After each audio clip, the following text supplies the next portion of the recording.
خاری عاجز و مسکین و حقیر رو به تو آورده است دستش بگیر.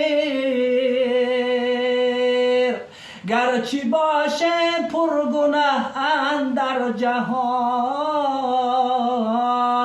لطف و احسانی تو داره پشتیبان. این مناجاتم قبول گردد اگر بندگانت را نگهدار از سقر. بندگانت را نگهدار از سقر.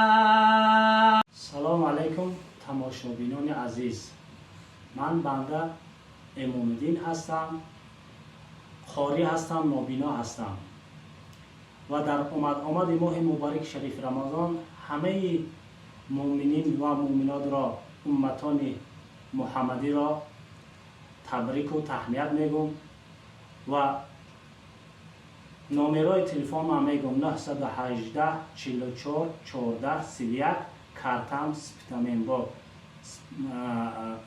دوشنبه سیتی، کارتام دوشنبه سیتی. یگان کس اگر خیرکن باشد مرحمت، من نابینا هستم. انا یک دو شعر میخوانم انشاءالله خداوند همه ما و شما را در حفظ و امان خودش نگه بداره. بسم الله الرحمن الرحیم. ای خداوند کریمی کارساز، بندگان و مهربان و چاره ساز، چاره ای کاری منی بیچاره کن، یک نظر بر بنده ای آواره کن.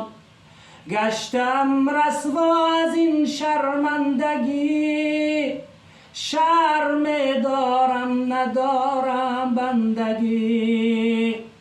بنده ای غافل به درگاه آمده، مجرم و عاصی در شاه آمده.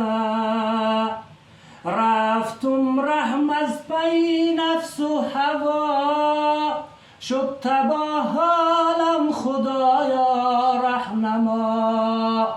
رحم بنمایم صراط المستقیم، تا نگردد پیروی بی لعین.